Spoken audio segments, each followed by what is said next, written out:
Good afternoon, good evening, magandang tanghali, good morning. Anong oras man kayo nanonood sa television man o social media? Ito ang Bawalan Chismis at ako si Sonia Soto. Sa paglaganap ng COVID-19 pandemic sa buong mundo, marami ang naapektuhan. May mga nasira ng kabuhayan at may mga nawalan ng buhay. Ang pandemya ay gumuhit ng napakalaking pagbabago sa paraan ng pamumuhay ng bawat tao. Ngunit sabi nga, every cloud has a silver lining. Sa gitna ng krisis na ating pinagdaanan, lumabas ang mga taong may malasakit, madiskarte at matibay ang loob. Hindi po ito chismis lamang dahil totoong napagtagumpayan nila ang mga hamon ng pandemya. Sila'y aking nakapanayam sa programang ito. Humango tayo ng inspirasyon at aral mula sa kanilang mga karanasan. Samahan niyo ako muling balikan ang kanilang kwento. Ngayong taon, isang kabalen ang napili ng Towns Foundation bilang isa sa mga The Outstanding Women in the Nation's Service sa larangan ng community service. Siya ay si Patricia Patreng Non. Siya ang nagpasimula sa Maginhawa Community Pantry na nagsilbing mukha ng bayanihan sa gitna ng pandemya.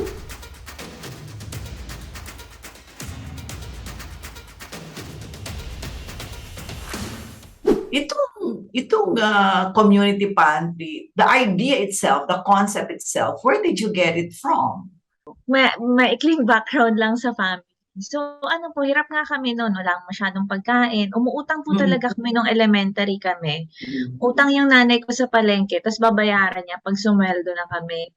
Tapos lagi po kami nawawalan ng kuryente, tubig nung panahon na yon. Tapos hindi lang siya special occasions. Multiple times po talaga na hanggang sa aabot metro yung tatanggalin sa amin. Pero sa totoo po, nung pag binabalikan ko yung panahon na yon, hindi siya nakakahiya pala. Tapos di rin ako nahihiya nun sa situation namin. Kasi para sa akin po nun, pag walang kuryente, walang tubig, ibig sabihin, okay, parang kain tayo sa garden natin na may kandila. Tapos pag walang tubig, pwede akong maligo sa ulan or pwede akong mag-skip ng paliligo 3 araw, ganyan. Tapos para sa akin po, yung ganun childhood, malungkot siya pero fruitful siya kasi 4 kami magkakapatid. Tapos nagkataon lang din pong very naive ako kasi yung mga kapatid ko mas aware sa hardships namin noon. Ako nakita ko yung silver lining na parang naglalaro. Tapos yung financial insecurity, nagtutuloy-tuloy hanggang college. Alam niyo po, nasa UP ako, may dala po akong Durabox ng pagkain. Naglalako akong toasted siopaw, s'mores, merengue, naglalako akong ice pop. Sa mga klase ko po, iba't ibang building sa UP para mag-survive noon. Nag-extra po ako sa TV, pero yung kamay lang yung kita. Naggagawa ko ng props para, alam niyo po yun, working student. Yeah. Tapos nung pumasok po yung pandemic, volunteer pa kami magkakapatid, proactive, community work, ganyan. Tapos nung pagpasok ng pangalawang taon, 2021, parang ang tagal na ng pandemic. Tapos, nag-special lockdown po sa area namin. Itong area po namin, maliit na kalye lang siya. Kalahati, less fortunate, kalahati privileged na neighbors. Pero mapapanood mo sa news, ang daming COVID cases, papasok na yung pangalawang taon. Tapos po, ang taas ng unemployment rate. Hindi ko po makalimutan, 4.14 million Filipinos unemployed po ng panahon na yon. Tapos, yung ayuda, 1,000 to 4,000 pesos. Tapos, nung sinimulan ko po yung pantry, dumadating goods dito sa bahay. In fairness po sa Quezon City local government unit, responsive talaga sila sa kailangan ng mga residente na ka-special lockdown. Nasa gitna po ako Nasa middle class ako. Tapos naisip ko, oo nga no, yung mayayaman, di nila ito mauubos. Pero yung mas nangangailangan, mabilis ito maubos. So what if, gawa lang ako ng venue na mag-start yung pantry. Tapos doon ko po na-conceptualize yung community pantry. Tapos kaya siya community pantry kasi kailangan ko ng help ng members ng community i-sustain siya. Kung ako lang kasi maghihirap ako. Hindi mo naman kaya, oo. Opo. So yun parang mabawasan lang yung burden sa mga family na ay yung pagkain mababawasan natin ng gastusin, makakapag-focus tayo sa pangangailangan ng pamilya natin. Yun po talaga yung ano. Dahil nga doon sa sinasabi mo, security issue, dahil syempre meron ng parang red scare, red tagging, natakot ka ba personally or somebody ba may man ang advice sa'yo, mga family mo na itigil mo muna kasi baka may mangyari? Things like those. Alam niyo po yung sa pantry, majority ng decisions nun, personal decision na yung magagawa lang ng family ko, i-accept yung decision ko na parang ganun. Yung una ko pong pakiramdam, in denial. Kasi po may mga volunteers na police officers. Tapos sabay-sabay kami kumakain, may inuwi rin silang goods katulad ng ibang volunteers, nagbibiroan kami, ganyan. Pero may mga signs na may mga signs na parang ire-red tag ako or pinoprofile ako. Tapos in denial ako kasi ang goal ng pantry hindi siya judgmental maski anong political leanings, maski anong nakaraan mo, maski hindi nagre-reflect sa personal political leanings ko kasi pagkain yung pinag-uusapan dapat may pagkain tayo, yun lang. Tapos nung na-red tag po ako, ito yung pinakatotoong ako. Tapos yung panahon po na pinakatotoo ako, doon ako parang nasabihan na, hindi ka totoo, ganito ka, ito ka, para kang si Satan. Tapos parang ako, ang tagal kong kinikilala yung sarili ko, tinatry ko maging honest, ganyan. Yung honest na ako, i-judge nyo ako. So, nung narentag ako, kahit iba to nila sa akin, may pangahawakan ako na malinaw po yung intentions ko, kilala ko yung sarili ko. So, kahit mabigat na mabigat, pagod na pagod, ang dami mong kalaban, may takot, may tapang. Tapos dun sa tapang na yon, ang dami ko pong kasama sa community pantry na supportive na alam niyo po kahit ganito po magkaiba tayo ng pananaw sa gobyerno, naniniwala po kami sa pantry. Tapos alam niyo po after nung red tagging, kinabukasan nagpunta ako sa pantry kasi rushom natin kasi may pagkain. Pwede ako magalit pero ang intentions ng pantry mag-love, maging kind, maging extension. Tuloy natin. Pero habang papunta po ako, ano po parang hindi, kailangan mong tatagan. Tapos pagdating ko po doon, andon iba't ibang leaders ng religion. As in, may Muslim, may Christian, may Catholic. Iba-iba po talaga. Tapos nag-pray over sila sabay-sabay sa akin. Hindi ba na-disrupt yung yung buhay mo, yung pag-recover ng negosyo mo, for example, and other activities? Alam niyo po, sa totoo po, disrupt niya po yung buhay ko. And kailangan ko po mag-seek ng professional help. Meron po akong therapist para pag-usapan yung changes from very quiet life na interview and then red tagging. And yung red tagging po, mas madami nagsusupport, di hamak sa pantry. Na nararamdaman ko po talaga na thankful ako. Pero may mga nagme-message po sa akin na sana mamatay ako. May nag-wish po talaga na mamatay ako. And even ma-rape ako. Yun po, nahirapan po talaga ako. And pag naapektuhan po ko, naapektuhan yung volunteers ng pantry, naapektuhan yung pamilya ko. Very harmful yung red tagging. And hindi siya dapat sa maski sino. Pero tuloy pa rin po ako kasi at the end of the day, kilala ko po yung sarili ko. And kilala po ko nung pumipila sa pantry, kilala ko ng mga tricycle drivers na volunteer, kilala ko ng pamilya ko, and enough na po yun. Ang goal ko po, makapag-offer ng pagkain. And goal namin ngayon, ma-establish yung community pantry na NGO, na yung farming communities, ang dami-dami farming communities sa Central Luzon. Ano yung mga realizations, ano yung mga sabihin na natin, the positive o yung strengths at saka yung weaknesses ng community pantry? Yung community pantry naman, wala naman pong one size fits all Depende talaga sa kung ano yung design ng community.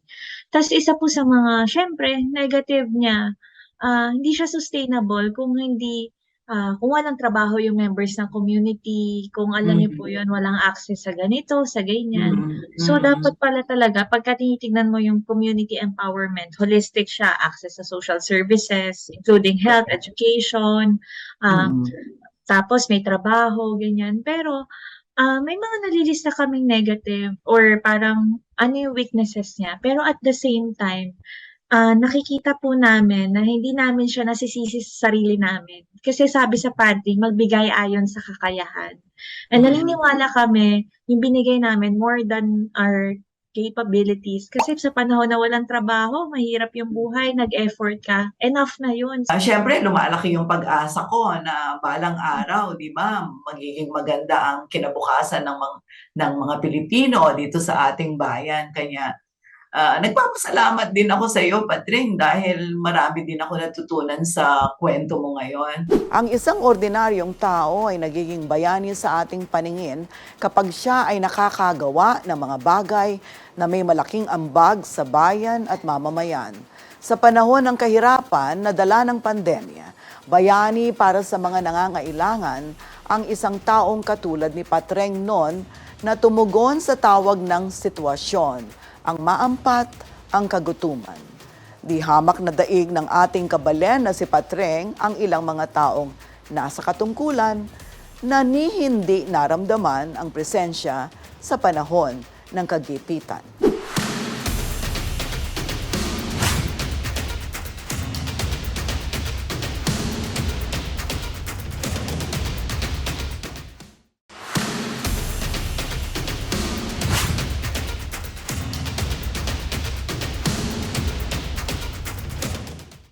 Isa sa matinding hinagupit ng pandemya ang pangkulturang pagtatanghal at ang mga programang nakatuon sa entertainment.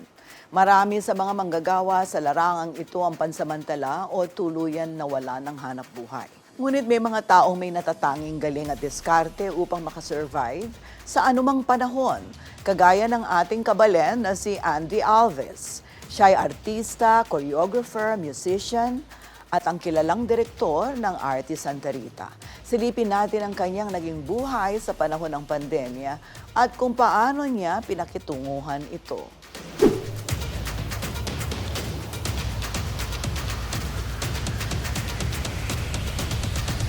Nangyari yung lockdown pagkatapos naabutan ka sa Santa Rita.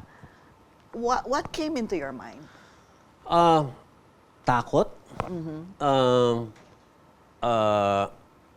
Natakot ako, feeling of uncertainty, parang hindi mo alam, anong mangyayari? Aabot ba yung savings ko? Ilang taon ba to aabot ang pandemya? Paano na yung mga plano ng mga shows na dapat nakaschedule? Yung mga yearly shows na nakaschedule na kailangan gawin? Mga pangarap ng mga grupo, pangarap ng mga grupo ko na gawin travels for the group. Medyo naguguluhan.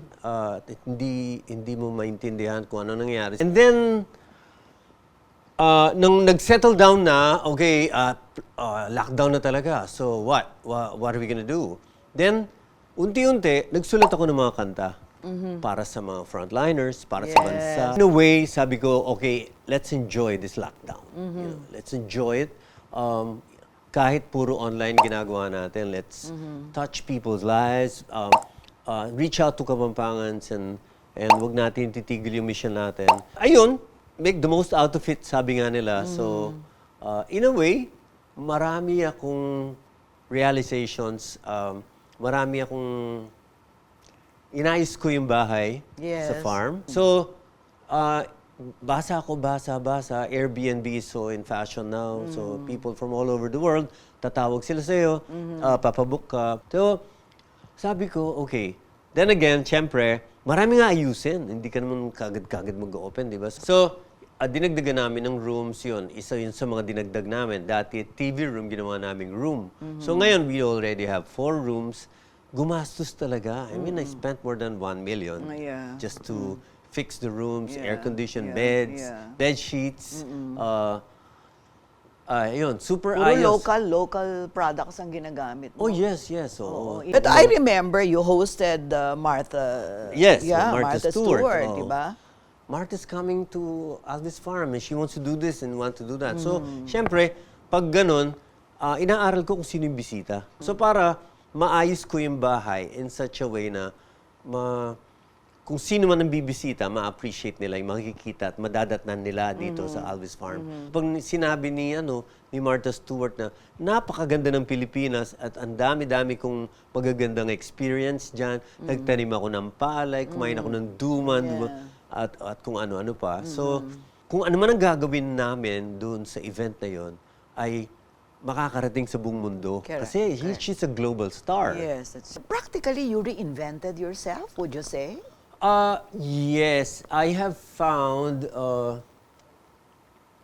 another way of using my valuable time.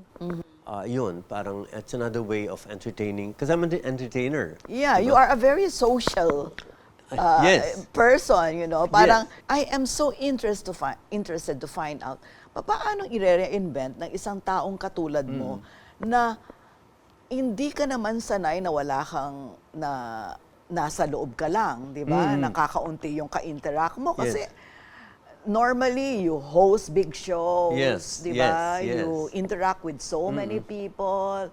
Yes. Tapos from huge global events to small VIP family And events. exclusive, no? Exclusive. Yes. Yeah. Siguro, resiliency plays a very big part, no?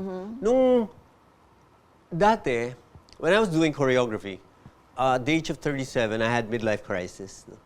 So kaya ako umuwi sa Pampanga. I wanted to do something different. So, umuwi ako dito. My feet led me to Pampanga. Then, that was my first reinvention. Yes. When I went back here, I learned how to write. I learned how to compose music. I learned how to sing in CDs because I produce my CDs. I learned how to completely direct a musical. Dati I was just part of a team.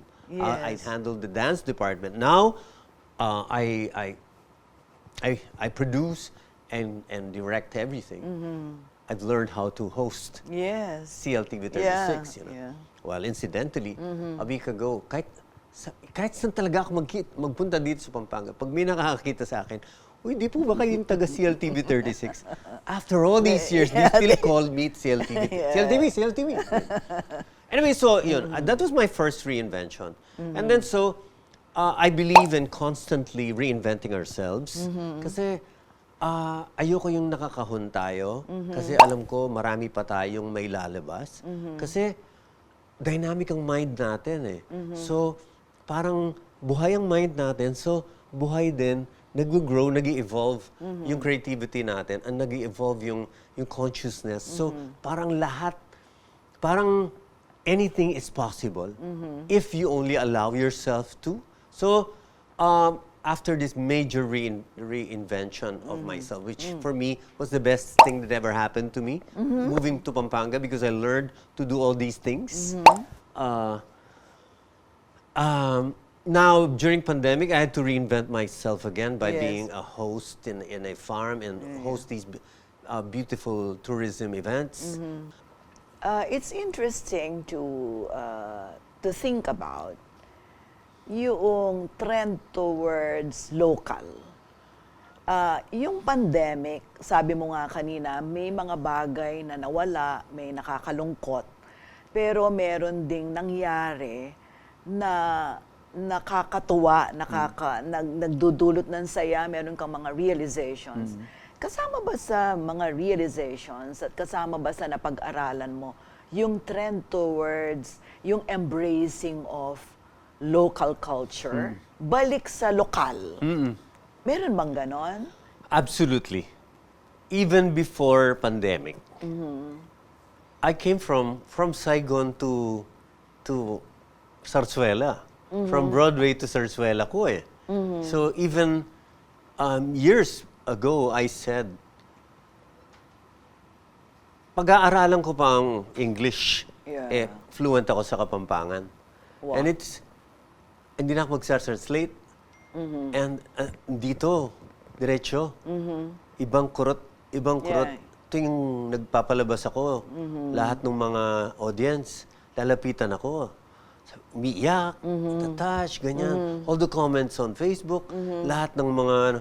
So, then I realized, sabi nga nila, the quickest way to solve anything or to get anywhere is the straight line. Ba't ka pa papasya kung saan-saan? Dito lang sa atin, ang dami ng pwedeng, everything that is local is wonderful. Did the pandemic reinforce that? I believe so. I believe so. Kasi wala nang mapuntahan yung iba eh. So, whatever is around them, whatever is within them, whatever is easy within their grasp, yun lang talaga ang kaya mong gawin. Yeah. Di ba? And they find enjoyment in the little things. And itong advocacy mo for Kapampangan Arts and Culture, lalo pang sumidhi? Lalo pang... Kasi for a while you were sort of reflecting on whether you're going to continue. And Retire then, or ano, no? yeah, So, retire, di ba? Oo. una, I forgo a lot of work in Manila Yeah. to take care of what is happening locally. Pero may mga stages akong ganun eh. I'm sure yung iba nating mga kasama nanonood, may stages na parang papagod. Burnout. Burnout! There you go. Perfect word.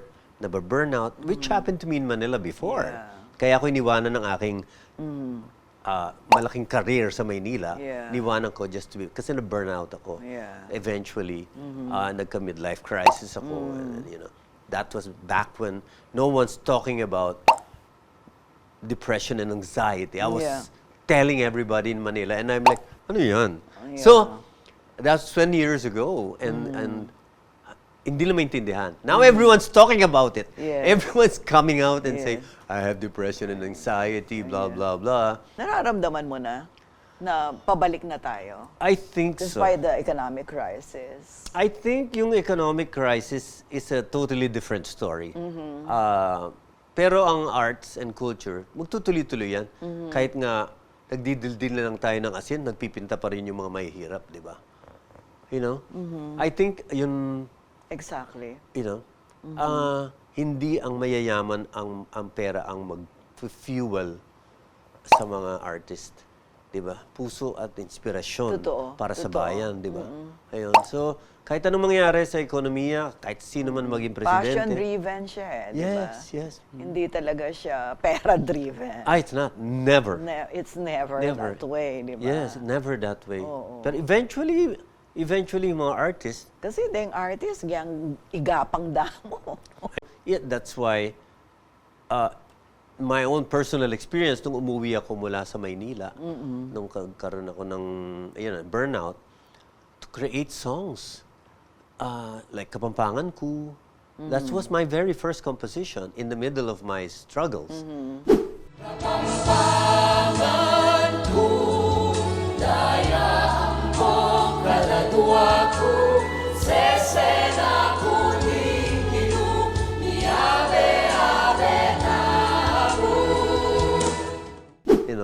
So it was healing for me. Nahil ako ng artist Santa Rita.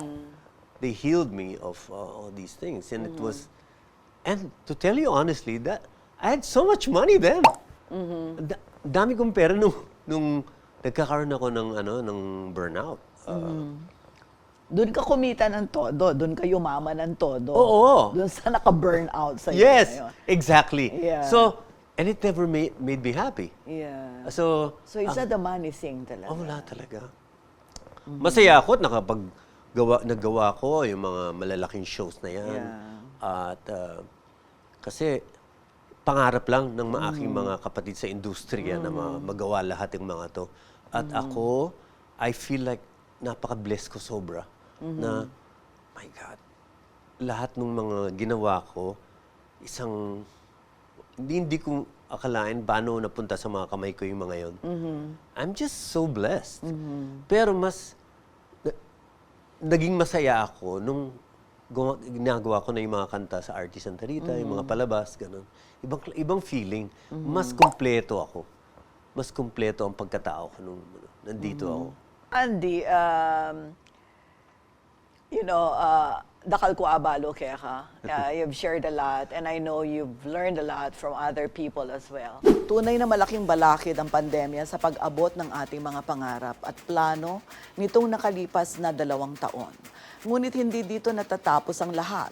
Hindi ito ang panahon ng pagsuko. Sa kwento ni Andy Alves, nakita natin kung paano magtrabaho at kumilos ang isang taong madiskarte upang mapagtagumpayan ang mga hamon na dala ng krisis.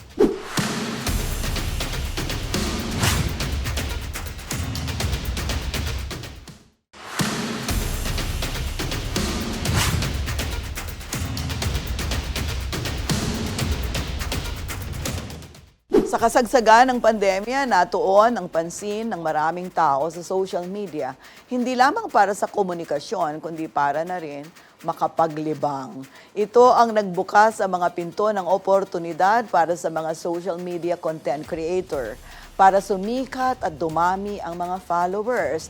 Isa sa mga ito ang kabalen na si Nicole Caluwag. Nagamit niya ang kanyang kasikatan bilang TikToker at YouTuber para sa tagumpay ng kandidatura ng kanyang ina na si City of San Fernando, Mayor Vilma Caluwag.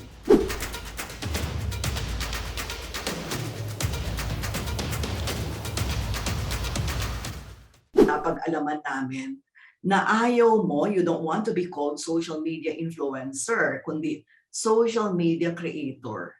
Bakit ba? Ano nga bang pagkakaiba ng dalawang ito sa iyong perspective, Nicole? Para sa akin po kasi tita, pagka social media influencer kasi pwedeng dalawang bagay yun eh. Pwede kang maging good or bad influencer sa isang tao. So, sa generation po kasi namin ngayon, marami pong gumagamit ng term na influencer na hindi naman sila good influence sa mga kabataan. So, kaya parang mas pinili ko na lang po na social media content creator kasi yun naman po talaga yung ginagawa ko. Nagka-create ako ng contents, gumagawa ako ng video to entertain yung mga bombies ko po. Bombies po yung tawag ko sa mga supporters ko pala. I see. Ang ganda ng perspective mo dun sa tinanong ko sa iyo na kaya ayaw mo matawag na social media influencer kasi pwedeng good or bad na influence ka. Do you see a lot of bad influence proliferating in social media? Hindi naman po marami, pero meron po kasing iba na tinitake advantage yung term na yon. Kaya parang ayoko lang pong ma-define as that. Kaya yun. Simula ka pala as a vlogger bago ka Ako sa YouTube po. About that. Tell us about that. Actually, nag-start po ako pag-YouTube year 2018 yata or early 2019 po if I'm not mistaken. Gusto ko na po kasi talaga, dream ko po maging vlogger, YouTuber. So, 1 year ko po yatang ginapang yon na as in wala pong nanonood sa akin for a year. Yung 1,000 subscribers ko po as in mga 1 taon ko po siyang inipon para mag 1,000 subscribers. Pinapashare ko pa po sa family ko na, uy, share nyo naman to sa Facebook nyo para may manood naman sa akin. Tapos, ayun po, bigla na lang pong sa TikTok. Din po talaga yung nag-boom sa akin. At sa pandemic na to, panahon na ng COVID. Nung pandemic po, nung nasa bahay po lahat. Tapos yung sister ko po, si Chloe, siya po yung nagpilit sa akin na, Ate Nix, mag-TikTok ka na. Tapos sabi ko po sa kanya, ay, ayoko yung pambata yan, hindi ko na edad yan. Tapos ayun po tita, bigla na lang ako, mas addict na po ako sa kanya ngayon sa pagti-TikTok. Ako na po yung mahilig mag-TikTok ngayon. May mga bashers ka ba na dahil pinopost mo yung gaano kayo kayaman? Kasi may mga taong ayaw nila yun, di ba? Actually po, kaya lang naman po ako nag-start mag-post ng mga ganon dahil yung mga supporters ko po, sila po talagang nagre-request. That's correct. Kasi niyo po sa lahat ng mga viral, may mga tanong po sila, ate, pwedeng patingin naman ng banyo nyo, ate, pwedeng pakita naman ng ganito. So, kumbaga, kasi ako po, I cater to my followers and supporters. So, ganun po talaga kasi yung content ko. Kunyaring kahit nga pagkain ko lang pinapakita ko po sa Oo, kanila. nakita ko nga yun eh. Yun Sabi nga ko, po, kaya, yung pagkain. oo nga po, sabi ko hindi ko naman hindi natin maiiwasan na may mag-bash po talaga. So, nagfo-focus na lang po ako sa mga supporters ko na mas maraming na-entertain. Kaya, ayun. May nakikita ka bang role mo sa, ngayon nanalo na yung mama mo, di ba? Yung mami mo, mayor na siya. Ano yung nakikita mong role using TikTok? For example, sa panunungkulan ng mami mo as mayor of San Fernando, Pampanga. Actually, malaki po yung tulong nung TikTok sa pagkapanalo po ni Mommy. Kasi dahil po through social media, through TikTok, nagkaroon po kami, lagi ko po sinasabi to sobrang grateful po kami kay God kasi binigyan po niya kami ng platform para mapakita po yung kayang gawin ng mommy ko or yung mga accomplishments niya, mga naitulong po niya or nagawa niya sa San Fernando. So ngayon, ang content mo ay hindi na lang yung personal mong yung lifestyle, pati na yung mga ginagawa ng mami mo as or pinapakita mo na rin. Opo. Sabi ko nga po kay Mommy, akong bahala sa'yo. Ano pa yung point ng pag-TikTok ko kung dito hindi ko ma-share yung mga magagandang ginagawa mo. So, akong bahala. So, ayun po. Kaya malaking help po talaga ang TikTok. Iba pa na rin po yung mga contents ko. And more on sa accomplishments po ni Mommy. Every time meron po siya nagagawa, isi-share ko po talaga palagi. Kasi feeling ko po yung mga tao gusto ngayon transparency. Paano yun? Kunyari, merong mga kalaban o kritiko yung mami mo sa panunungkulan niya. Paano mo yun hinahandle? Or paano mo iniisip na i-handle mo when things really get bad, for example? Actually, marami na po kahit sa TikTok, pagka mayroon akong pinopost na isang magandang ginawa ng mami ko, meron pong magbabash talaga. So, hindi po talaga maaalis yun. Maghahanap po talaga sila ng something na ikakainis talaga nila. Pero ako po kasi, yung mga kapatid ko po, magaling sila. Kasi sila parang hindi lang nila papansinin. Huwag mo na lang pansinin, ignore mo na lang, ganyan. Pati po yung daddy ko ganun. Pero ako po kasi minsan naiinis po talaga ako. Kaya minsan, sasagutin ko po talaga sila sa TikTok. Kasi parang, mas kilala ko po yung nanay ko compared sa mga nangbabash. Kaya minsan sabi ko nga sa mami ko, Diyos ko, mami, hindi ako pwedeng maging politiko kasi talagang bawat bash nila sa akin or sa'yo, sasagutin ko talaga kasi alam ko hindi ka ganon. So, ayun po, ano po kasi ako parang gusto ko po silang sinusuno, yung ganon, yung parang, ay nako, hindi ganyan ko, yung ganyan. Medyo ano po ako, may attitude po sa pag ganon, lalo na pag family ko po yung usapan. Medyo sensitive po ako at hindi ko mapigilan yung emosyon ko. Kunyaring alam ko kung hindi na sinusuportahan yung nanay ko. Ang hirap tita kasi hindi ko po kaya makipagplastikan, yung parang ganon, lalo na kung alam kong maraming sinabing hindi maganda kay mami. Feeling ko matatarayan ko po tita, ganon. Kaya sinasabi nga po ng mami ko, hindi ka dapat ganyan. Sabi ko, mami, kaya nga hindi ako politiko kasi ako na lang yung tagapagtanggol nyo sa social media. Yun, medyo po ako tita, mas affected sa kanila. Ano ang papel na ginagampanan mo sa buhay mo, ha? TikToker, vlogger, businesswoman, endorser, supportive daughter, wife, anak, no? Among others, kapatid. Sa lahat ng ito, if there are women out there na nakikinig, nanonood sa atin, ano yung mga natutunan mo as a woman? Siguro po, para sa akin kasi parang dahil sa dami ko rin po na ginagawa ngayon. Nagulat nga po ako nung minention nyo lang. Doon po ako nagulat na ang dami ko nga po palang roles na ginagawa in life. Parang cliche man, pero totoo po yan, hindi tayo basta babae lang. Parang marami po talaga tayo. Parang sa mami ko po, marami pong hindi nagtiwala dahil babae siya. So, parang mabibigay ko po yung example na sana maging inspiration na ayun nga po, hindi tayo basta babae lang, na marami po tayong kayang maipagmalaki at magawa pa. So, ayun po. So, tingin ko po kay mami na ipasok ko po yun kasi, di ba first female mayor in San Fernando, gumawa po tayo ng history. Sa tagal ng panahon, wala naman pong babaeng mayor dito sa atin. Kaya, ayun, feeling ko po nagbabago na yung world, nagiging accepted na women can really lead. Ayun po, parang mas maganda rin po na mayroong mga doubters, mga hindi naniniwala kasi napapatunayan po natin yun bilang mga babae na kaya po natin. Kaya ayun, napapakita naman po ni Mommy yun sa mga Fernandinos. And ayun po. Mhm. As a daughter of a politician, a mayor who leads the city, can you be objective enough? Kunyari, meron kang narinig na hindi maganda, probably people around your mom or things that are happening in City Hall or in the city na detrimental to them, decisions she probably made na hindi nakakatulong sa kanya. Meron ka bang lakas ng loob, for example, to call her attention to it? May mga decisions po kasi si Mommy na sinishare po niya sa amin. So kami, hindi naman po kami nahiyang mag-voice out ng opinion na parang, hindi Mommy, dapat ganito yung gawin mo. Kasi feeling ko po, tita, wala naman pong ibang magko-correct kay Mommy kung hindi kaming family. So kami po yung mas hindi mahihiya, di ba, na magsabi sa kanya. So, pero din po mga ibang circumstances na ganun yung nangyayari na parang, Mommy, tingin ko mas okay to. Ganito yung gawin. And nakikinig naman po si Mommy sa mga ganong, very open po kami sa ganon.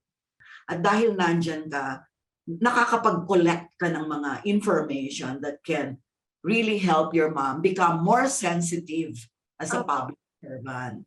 At gusto mo sa ginagawa mo, sa mga sinasabi mo, sa content mo, ang gusto mong pamarisan ng mga Fernandino young people and the Filipinos and even non-Filipinos kasi global na di ba? So young people generally, anong gusto mo age? Sana ma-inspire ko po sila sa ganon. So kasi po inspired po ako sa family ko na ganon yung relasyon namin. So gusto ko po sa magiging family namin ni Bong, anak namin, ganun din po yung makita na gagawin namin. So yun po, sana ma-inspire ko sila sa nakikita po nila sa family namin kung gaano po kami ka-family oriented. And sabi nga ng nanay mo nung in-interview ko rin siya minsan, sabi niya proud daw siya bilang magulang kasi walang mga lumitaw na salbahe sa inyo. Ngayong pandemya, umula ng biyaya kay Nicole Kaluwag at sa kanyang pamilya. Naging social media sensation siya. Higit na naging matatag ang samahan ng kanilang pamilya at nanalo pa sa pagkaalkalde ng Siyudad San Fernando ang kanyang ina. Hindi nga ba't meron tayong kasabihan na when it rains, it pours?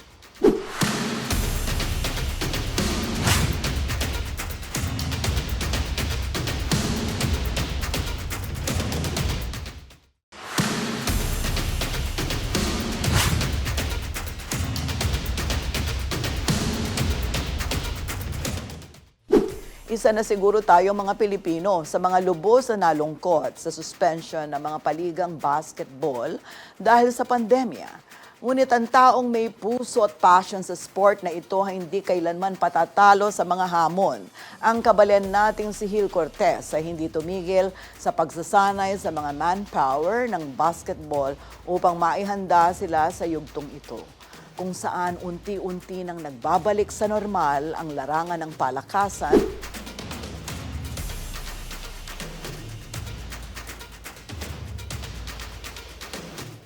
Hil, Yes. ang dami natin pwedeng pag-usapan pero gusto ko muna siyang simulan sa isang overview ng basketball at ng sports in general.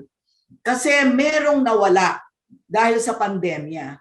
Nawala yung mga paliga, nawala yung mga pinapanood natin na parang nagiging isang gathering, bonding ng komunidad. Kumusta ba talaga ang sitwasyon ng basketball sa national at local level, Kong Hil? Right now, after the pandemic, yung almost 2 years plus, may balik pa si Bay ganaganang pialong, nakalumpa kanita talagang bawaling face-to-face. So all grassroots program of Samahan Basketball ng Pilipinas or the local government unit, especially yung mga inter-barangay, inter-town, let's say, mga tournaments na palaruan kahit saan, bumalik na yan. As a matter of fact, may mga liga na kahit sa mga baryo. So we had about around 1,300 referees, no? Kasi alam mo, lahat ito ang tagal bago bumalik, no? Nawalan ng trabaho, nawalan ng kabuhayan, yung mga referees, yung mga batang naglalaro, at least kahit mga allowance na bibigyan yung mga yan, no? So ako'y natutuwa at nakabalik na ulit, no? Susunod niyan is coming October, I'll have my regional SBP Region 3 Coaches Clinic naman, in which namumunuan ng Coaches Academy head na si Coach Jong Yuchiko na nasa Lebanon ngayon. So, yan, nakabalik na. At least medyo masaya na yung mga tao. Sabi mo nga, pag walang laro, walang hindi buhay yung yung plaza, yung town, di ba? Sabi nila, ang buhay daw nating mga Pilipino, PBA. Sabi ko, bakit PBA? Politika, basketball, artista. Yun daw ang preoccupation ng mga Pilipino. Politika, basketball, artista. Kanya parang bahagi na talaga siya ng ating pang-araw-araw na buhay. It's a way of life for us. It's part of the culture. It has been assimilated, no, sa ating kultura. Sa isang banda, may nabanggit ka kanina, Kong Hill, which is very important, no, yung sinabi niyong ekonomiya din, no. Parang nung nakaraang pandemya, although sabi niyo nga bumalik na, nung nakaraang pandemya, maraming mga dumapa actually, no, apektado ang ating ekonomiya. Kasi merong ekonomiya ang larong basketball. Ang talagang tinamaan yung nasa baba. Gaya ng mga referee, kung di tatakbo yan, walang papakain sa mga anong tawag nila, sa mga pamilya nila. So, nung sa amin nung nangyari yan, so hindi namin alam kung hanggang kailan yung pandemya. What we did, we asked for a financial assistance from our federation sa mga basketball ng Pilipinas to give us at least financial assistance to give to our constituents, our referees, no? So nangyari naman yun. We're 17 regions, so nabigyan kami, at least pinamahagi namin sa mga referees na talagang yung poorest of the poor, no? Para at least man lang makatulong sa kabuhayan nila. Parang ayuda ba, kahit na konti man lang. But we were not able to give everybody kasi masyadong, kung bibigyan mo lahat yan, imagine na, I have 1,500 referees. Talaga mauubos yung pera. 1,500 referees? 1,500 referees in the whole region. In Region 3 lang? In Region 3 lang. Those are the accredited ones. Ha? Yung yun may ID yun at saka may certification yun. So, kung times 17 regions, sabi nyo? Depende sa laki ng geographical depende sa laki ng lugar.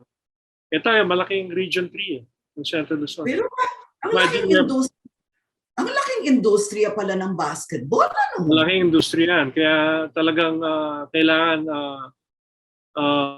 wag na sanang magka-pandemya ulit. Bumalik yun dahil kawawa yung mga kasamahan natin. Kung nabanggit mo kanina, hindi naman apektado yung mga under contract. Yes, under contract. Yes, so. Professional basketballers. Maaari, baka nabawasan lang ng konti yung kanilang mga siguro mga yes. O ano. Pero marami ako nabasa na tumulong, nagkawang gawa. Oo, ng mga players. Oo, nagkawang gawa sila. Yung talagang anong tawag dito sa Kapampangan, ni bakas-bakas lang. Ganyan. Para tulungan yung iba. Ganun talaga. Kasi imagine, you have to share what you're getting naman kasi Kasi ang lalaki ng mga sweldo ng mga professional players. Going back to yung mga paliga sa community, ngayong sinabi mo, coming from you na nagbalik na yung mga paliga up to the barangay level, nakakatuwa ding isipin because ang mga paliga sa mga barangay, meron ding generate na economic activities. Kasi mapapansin mo kung saan sila naglalaro, lalapit ng nagtitinda ng fishballs, nagtitinda ng sa malamig, di ba?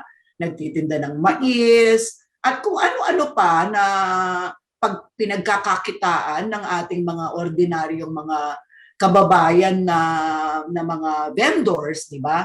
Kanya hindi lamang yung nakakapagpadala siya ng saya sa buhay ng mga tao sa community na otherwise parang naiinip at iniisip yung pandemya, nakakatulong ito para sa kabuhayan ng mga ordinaryong mga vendors natin, hindi ba, Kong Hill? Kanya ang industriya pala ng basketball, kung tutuusin, ay malaki at maganda ang naidudulot din ito sa ating mga kababayan, Kong Hill. Oh yes, connected lahat yan. No? Mula doon sa gumagawa ng uniforme, siyempre may kita na yun. Tama ka, yung mga mag-fishball, yung mga nagtitinda ng kahit ano, para may merienda yung mga manunood. No? Sa tubig na lang, bottled water, kikita ka. Oh. So it's really, it's a big, kumbaga, kung tutusin mo talaga, malaking kawalan kung talagang mahihinto na naman yan lahat yung mga tao. Lalo na, it serves us parang nagkakaroon ng unity ang isang lugar, isang barangay. Kasi pag maglalaro kunwari ang Sindalan, darating yung siyempre yung mga grupo, naka-truck or naka-jeep man lang, manunod yung mga yan. No? So siyempre talagang unity sa grupo, unity sa LGU, lalo na sa mga manlalaro, sa mga pamilya ng manlalaro, at sa mga tagapanood ng mga manlalaro. At Kong Hiel, paano ka ba nasama paano ka ba na-develop bilang basketball player? Alam ko kasi seminarista ka eh. Kasi yung Chevalier noon, hindi pa masyadong yung programa nila sa sports. Alam mo naman, dahil seminary lang. So, I thought of going to Holy Angel kasi ang program doon maganda. High school pa lang at saka college, usually they go to Manila and they play there. Kalaban yung mga taga Manila. So, matututo ka lang sa basketball para pag nilaro mo, nakalaban mo, yung mahusay talaga na team o mga players. So, I joined. Alam ko marami kayong mga challenges na dinadaanan dyan. Di ba? Kahit na malakas na player ka, meron ka mga dinadaanan na mga difficult stages, like halimbawa, mga ganyan kasi may mga napapanood akong ganyan na yung mga challenges, difficult stages na dinadaanan ng mga players bago sila naging sikat eh. Dinaanan mo rin ba yan? So, pinagdaanan ko lahat yan, yung mga pagbibigay ng bola, pagbibigay ng tuwalya sa mga teammates mo. I think by doing that also, you gain their respect. Itong batang to gusto talagang matuto. No? So yun, palagi akong minsan naisip ko, is it really for me? Sabi ko, pero hindi ako sumusuko eh. So sabi ko sa kanila, nung pumasok na ako nung amateur pa lang, and then going to the RP team, and then sa PBA, sabi ko dalawa lang bagay yan eh. It's either susuko ka or lalaban ka. Kasi pag sumuko ka, kakainin ka ng buhay ng mga veterano. No? At talagang they will feast on you. Talagang magpepiestahan ka dahil, takot pala ito eh. So hindi ako natakot. Hindi ako nagpakitang takot. Kahit natakot ako, deep sa sarili ko. Pero wala, nandun yung parang fighter na spirit ko eh. May pagkano ko eh. Parang laban lang na laban. Sige, wala namang mawawala sa'yo dahil yan ang career mo, di ba? Even How did you feel? Bigla mo siya naging teammate, ang bata-bata mo. I was so Diba? proud. I was so proud na I was I am sure, di ba? bigla na lang akong napasama sa kanila, no? Yung talagang Yung Pampanga noon, talagang very proud din siya, pati na yung eskwelahan mo na pinanggalingan, di ba? yung sa Philippine team pa lang, very proud na yung Pampanga eh. Alam mo, ginawa ni Governor Nepomuceno na, pinarada kami sa buong Pampanga, lalo na sa Angeles. Kaming tatlo ni Jojo, kasi kaming tatlo ka Pampanga. 18 kayo pumasok. Yes. Oo, 18 kayo pumasok. Yung buong period na yon, mula 18 kayo hanggang sa mag-retire kayo at a very early age, ano yung masasabi ninyong hindi nyo malilimutan na mga karanasan na hanggang ngayon may impact? Alam mo sa akin, una, nagpapasalamat ako lalo na sa Panginoon na nakasali ako isang probinsyano, biglang nakasali ko, sabi mo Joe Worski pa ang kasama ko sa isang team na napakalakas at napakaganda. And then, yung nakuha ko siguro yung first Rookie of the Year, isang anong tawag dito, dangal na napakaganda na nakuha ko yun dahil probinsyano. Kung Hill, considering na yung iba, ang edad nila, 30, ganyan, nagbabasketball pa. Alam mo, for you, hindi nawala yung passion ko, hindi nawala yung love ko for the sports. Because, nasama ako sa Milo Best coaching staff. So yung franchise. I was involved sa PBL, yung team ng Harbor Center ni Mikey Romero. Akong nagbuo nun. Ang unang team ni Mikey Romero is the Pampanga Harbor Center. Yun, usually kasi naghahanap ng sponsor. Gusto yung makakatulong din sa mga players ko dahil sa players natin sa Kapampangan para masweldoan sila. No? So yun, tuloy-tuloy na yun. Ang haba ng listahan ko na talagang mostly basketball, mostly managing teams. Ibig sabihin talagang parang simula noong bata kayo, talagang hindi na kayo nawalay sa basketball. And that's good to know because ang ibig sabihin talagang yung inyong knowledge, yung inyong karanasan talagang malawak at malalim na rin. Sa pagtatapos ng taong 2022, maraming aral sa buhay ang ating natutunan mula sa kwento ng iba't ibang mga tao. Kasama na rito ang mga naging panauhin sa ating programa. Sabi nga ni Miss Universe 2018 Catriona Gray, we have to see situations with a silver lining. Huwag tayong patatalo sa mga hamon. Hanapin natin ang ating kalakasan at gamitin ito upang makaalpas o malampasan ang kagipitan at makamit ang tagumpay. Maraming salamat sa inyong pagtangkilik sa Bawalang Chismis. Naway sa pagpasok ng bagong taon, kayo ay patuloy pa rin naming makasama sa pagbibigay linaw sa mga usap-usapang may epekto sa ating lipunan at sa taong bayan. Ako si Sonia Soto, taga rito, kasama niyo, para sa CLTV 36, atin to.